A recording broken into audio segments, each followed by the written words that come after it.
সবথেকে বেশি কঠিন কোনটা ছিল? বোর্ড পরীক্ষা নাকি এই যে সিনেমা মুক্তির আগের দিন?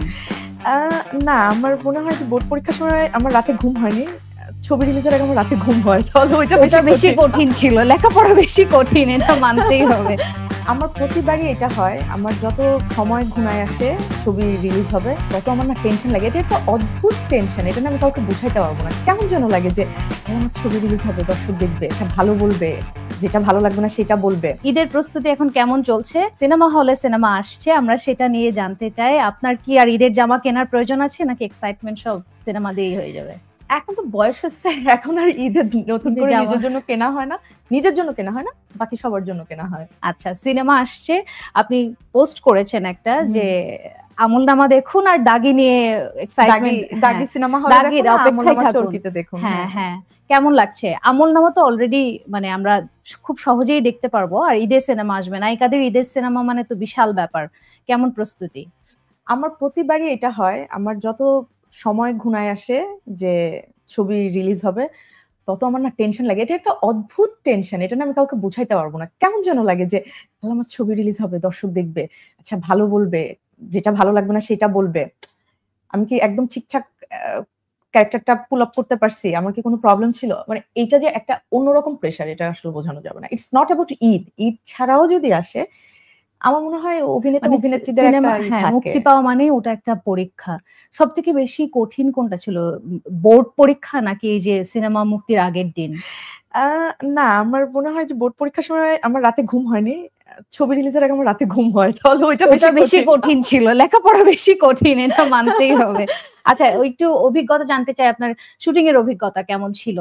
আর আরো ভক্তদের একটা প্রশ্ন ছিল, সেটা আমি পরে করতাম, আগেই করে দিই, যে আফরান নিশো সিনেমা করলে আসলে সেই সিনেমায় শুধু তমা মির্জাকে কেন দেখা যায়?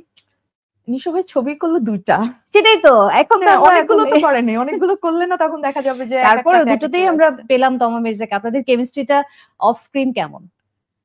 অফ স্ক্রিন তো ভাই বোন টাইপের তুই তুকারি সম্পর্ক। ভাইয়া তুই এটা করিস, ওটা করিস, এটা হয় না, ওটা হয় নাই। অসাধারণ একজন মানুষ, ব্যক্তি মানুষ খুবই ভালো। অভিনেতা তো আমার নতুন করে বলার কিছু নেই, এটা সবাই জানে।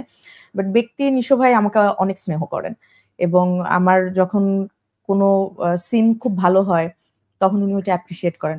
ভালো হইছে, ভালো করছি। যেটা খারাপ হয় বলেন, আরেকবার চল। তো এই যে আন্ডারস্ট্যান্ডিংটা, এটা খুব ইম্পোর্টেন্ট ২ জন আর্টিস্টের মধ্যে যখন তারা একই সাথে স্ক্রিন শেয়ার করে। তার মনে হয় এটা নিশো ভাইয়ের সাথে আমার সেকেন্ড ফিল্মে এসে আরো স্ট্রং হয়ে গেছে। আচ্ছা, আমি আপনাকে একটা কথা বলি, অভিনেত্রী হিসেবে কিন্তু আপনিও আমার খুব প্রিয়। Thank you. এখন আমি জানতে চাই যে নায়িকা না, আপনি অভিনেত্রী হিসেবে আমার খুব প্রিয়। আপনি অভিনয় কেন কম করেন? মানে আপনার কাজ খুব সিলেক্টিভ কাজ কেন আসে? কারণ যখন আমার সিলেক্টিভ কাজ ছিল না, তখন অনেক কাজ হতো, অনেক রেমুনারেশন আসতো, অনেক টাকা পয়সা আসতো। কিন্তু সেগুলো আত্মতৃপ্তির জায়গা ছিল না এবং দর্শকদেরও আমি মনে হয় যে এখন যেরকম দর্শকরা আমার কাজের দেখে তাদের ভালো লাগে বা আমার হয়ে আমার পক্ষে কথা বলে। থাকে না যে অনেক সময় তো অনেক ধরনের আলোচনা সমালোচনা চলতে হয়। থাকে পক্ষ। হ্যাঁ, তখন দর্শক আমার পাশে এসে দাঁড়ায়। তো আমার মনে হয় ভালো কাজ এই জায়গাগুলো ক্রিয়েট করে দেয়। আমি জানি না কতদিন কাজ করব। বাট যখন হয়তো একটা সময় গিয়ে আর কাজ করা হবে না বা তখন কাজের সংখ্যা আরো কমে যাবে। তখন আমি যেন আমার যেন ওই আত্মতৃপ্তির জায়গাটা থাকে একজন অভিনেত্রী হিসেবে যে না, যতটুকুগুলো কাজ করছে একদম ঠিকঠাক। মানুষের মনে পৌঁছতে পেরেছে। একদম।